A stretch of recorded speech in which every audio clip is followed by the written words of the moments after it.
Mabuti, magaling. Kahapon, tinalakay natin ang tungkol sa lokasyon ng Pilipinas. Ngayon, para malaman natin kung talagang nakinig kayo sa ating discussion kahapon, mayroon akong 3 tanong. Unang tanong, sa anong kontinente matatagpuan ang Pilipinas? Yes, ay Jamaica. Asia po. Magaling. Bigyan natin siya ng magaling pa. 1, 2, 3. 1, 2, 3. Magaling, magaling. 1, 2, 3, go. 1, 2, 3. 1, 2, 3. Magaling, magaling. Dalawang tanong. Nakakati sa 5 rehiyon ang Asia. Ano-ano ang mga ito? Ano iyon, Alvin? Silangang Asya po, teacher. Silangang Asya, Timog Asya, Kanlurang Asya, Timog Silangang Asya po.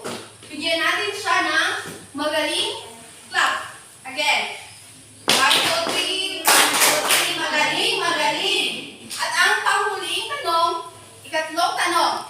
Sa 5 rehiyon na iyon, saan matatagpuan ang Pilipinas? Teacher. Ano iyon, Wenzel? Sa Timog Silangang Asya po, teacher. Magaling. Bigyan natin siya ng 10 bagsak. 1, 2, 3, 4, 5, 6, 7, 8, 9. Ngayon, magkakaroon tayo ng activity. Tignan natin ang mga larawan na nasa pisara. Ang gagawin niyo lamang ay lalagyan niyo ng star ang mga kasuotang ginagamit natin para sa uri ng klemang nararanasan natin sa Pilipinas. Naiintindihan ba po mga bata? Opo, teacher. Okay.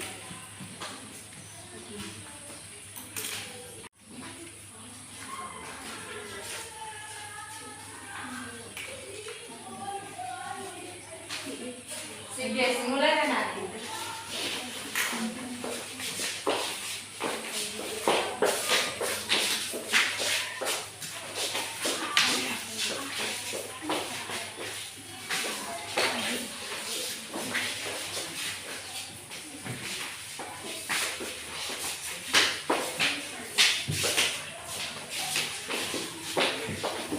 Magaling! Ang lahat ng inyong napili ay tama. Bigyan natin ng palakpak ang ating mga sarili. Kanina, habang papunta ako ng paaralan, nakasalubong ko si Kagora at binigyan niya ako ng payong. Ngunit, sa payong na iyon, may napansin akong kakaiba at may sulat pala iyon. Ngayon, gusto kong basahin natin ng sabay-sabay kung ano ang laman or ano ang nakasulat sa payong na iyon. Naintindihan ba ako? Opo, teacher.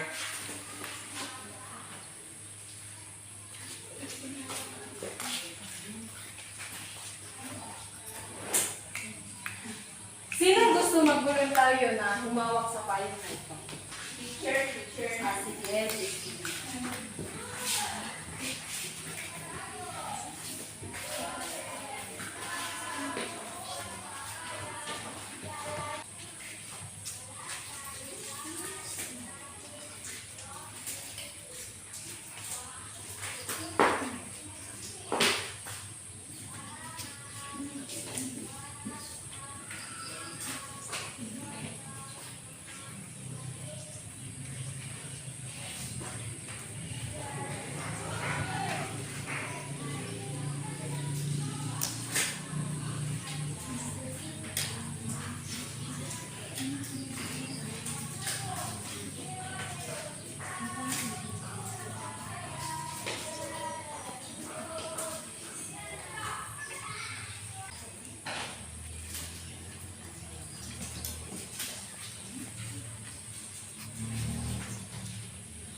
Okay. At ngayon mga bata, babasahin natin ng sabay-sabay kung ano ang sulat na binigay ni Kamora. Mga gawain ng mga pababait na mag-aaral. Makinig sa guro o sa mga kaklase na nagsasalita.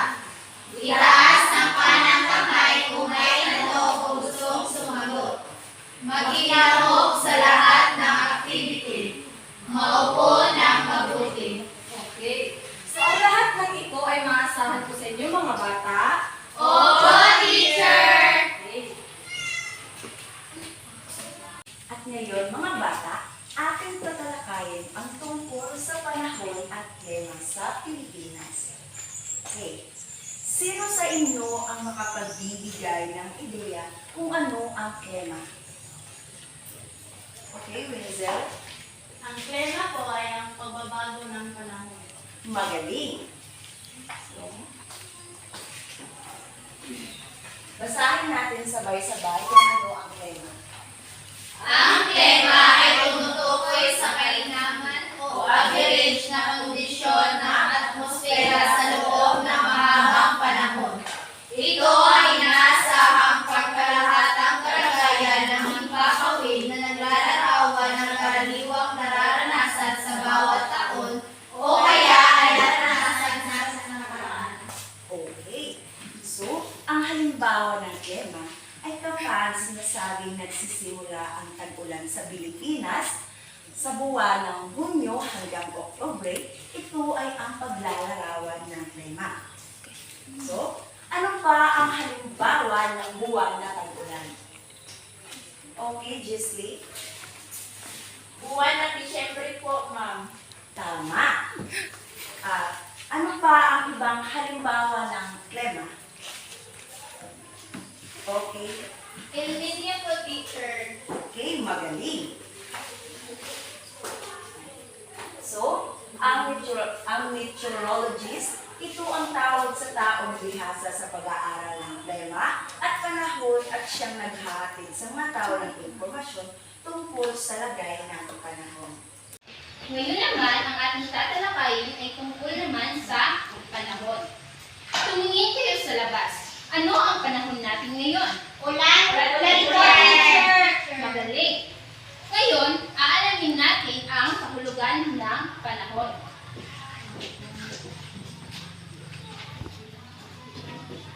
Pakibasa mga bata.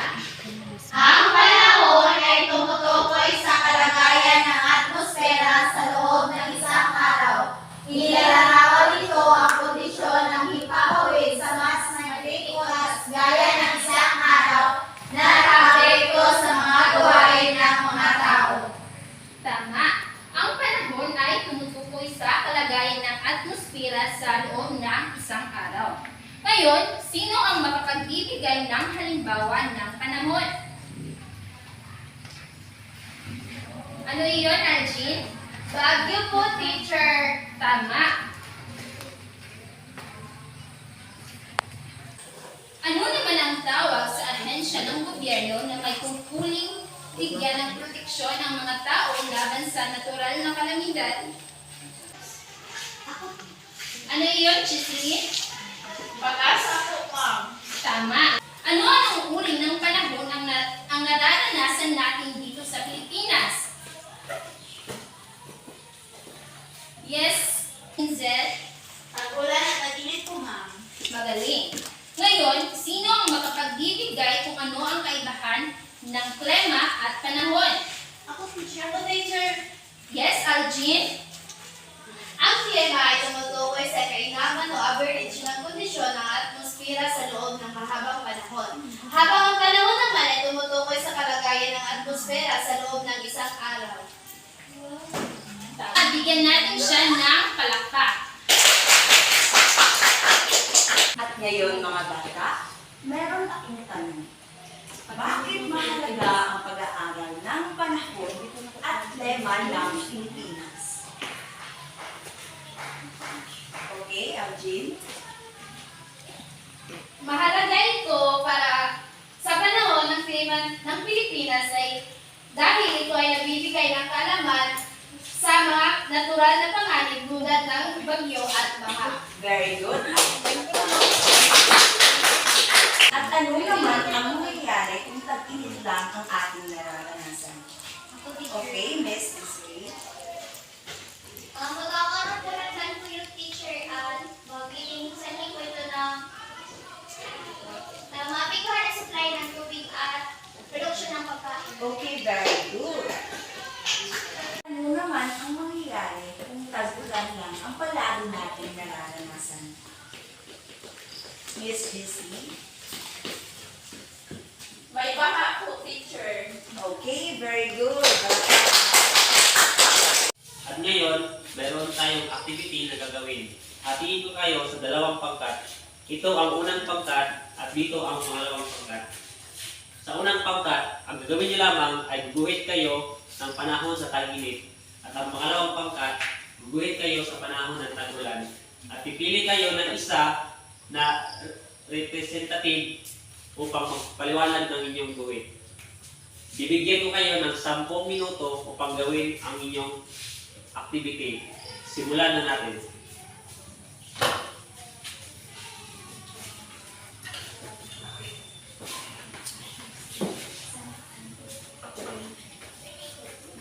Magsimula na kayo.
Tapos na ba?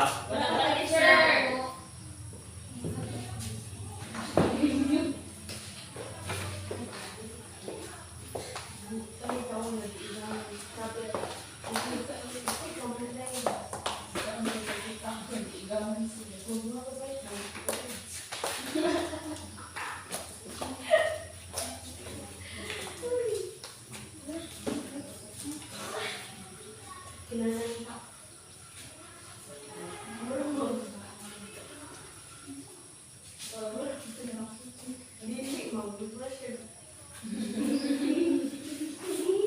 Okay na, okay na, okay na.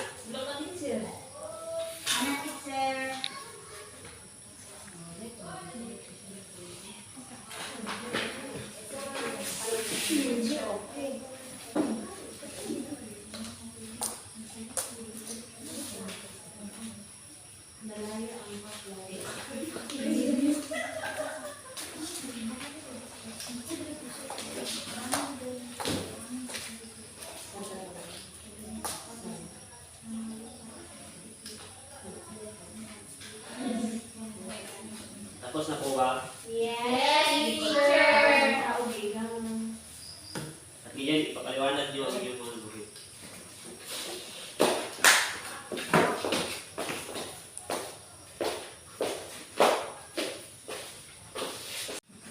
Ang natag sa mga is tag-init.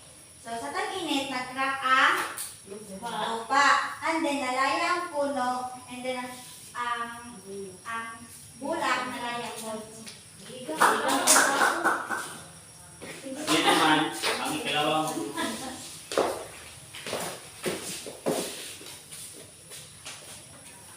Ha? Ano ibigay sa amin tungkol sa ulan. Payong is kadalasan natin ginagamit tuwing ulan. May ulan. And then, itong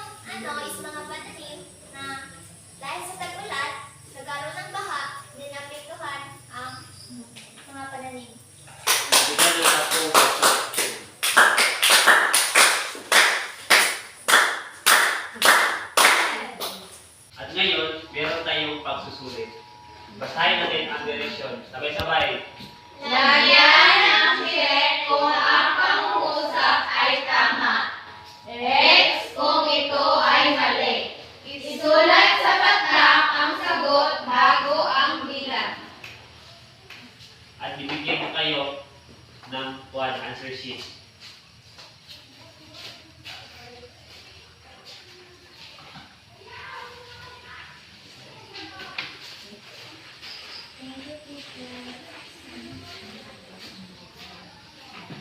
At maaari na kayo magsimula.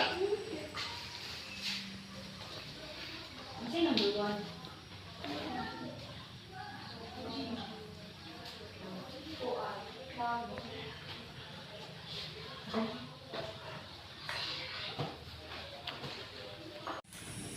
Tapos na ba mga bata?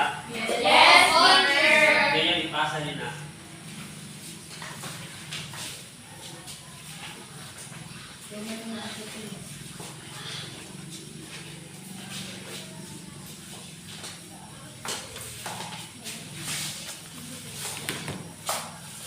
Ngayon, para sa pagtatapos ng ating aralin ngayong araw, meron akong inihandang takdang aralin.